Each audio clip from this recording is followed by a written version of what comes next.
Curtis Sliwa challenged Eric Adams for that mayor job, the former New York City mayoral candidate right now, Guardian Angels founder, kind enough to join us. Curtis, I think he's taking a bit of a premature bow here. What did you make of that? Do I blame God for him being mayor now? Because could it be any worse? With Bill de Blasio as mayor for 8 years, he single-handedly destroyed this city that we love. And yet, in the first 4 months of Eric Adams' administration, we've had more crime than any 4 months of the 8 years of Bill de Blasio. And my opponent, who is now the mayor, Eric Adams, declared himself to be the law and order mayor. This swagger man never had a plan.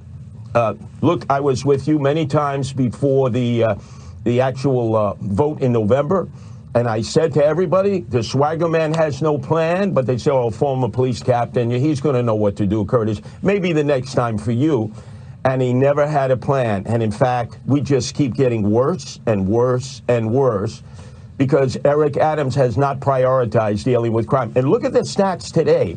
More people have left New York City than even last year for DeSantis land, Florida. It's actually been an increase in the exodus. And it's not about COVID-19 any longer. It's about crime. And as you can see, Neil, only 8% of the actual office space is occupied every workday in New York City. The workers are not coming back, and it's not because of COVID-19. It's because of the crime and Eric Adams' inability to get control of the situation. And I do remember talking during the campaign and even before then that the crime was the #1 issue, is what you campaigned on. And people are leery of that right now, all the more so when you get these reports of subway cars that are half filled, if they're filled at all, because people fear for their lives. I'm just wondering, the mayor, obviously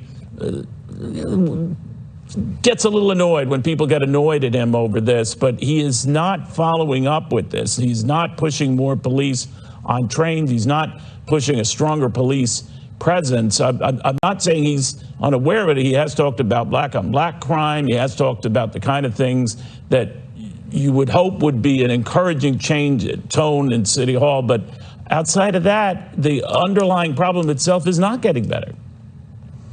No, and let's face it, Neil, for the first 4 months, he's been a bit distracted, as we see, because the only plan the swagger man had was to work his way to Pennsylvania Avenue and the White House.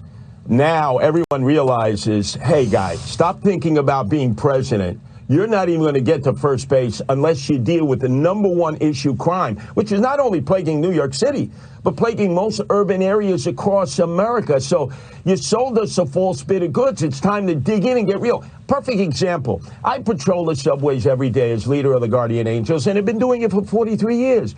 You need to have a transit cop in uniform going up and down the moving trains. There are 6,200 cars. You need to have cameras in these trains. There are no cameras in the trains, and the cameras that are in the platforms, as we found out in the aftermath of the subway shooter 10 weeks ago, Frank James, they don't work. So we got to get back to basics, and the mayor can't be going out at night to nightlife, raising the roof at Club Zero Bond, hanging out with the TikTok girls and trying to keep up with the Kardashians. On that level, he's done very well. On the level of providing public safety, it's hard to say that he's even doing a worse job than de Blasio. I just wonder whether we have to sort of go beyond just technology in New York City subway systems and even above ground and start really monitoring the people who go in and out. And of course, many Democrats are afraid of doing that and targeting people based on their demeanor or their conduct. But we got to do something, because some of these bizarre incidents are people who have serious mental issues. Yes, and there is an expert on this subject. I sat down with him this weekend, Rudy Giuliani, the only mayor we've ever had that took the city from being the murder capital of America, that had 2,000 murders a year, 5,000 unsolved shootings in 8 years, into the safest big city of America.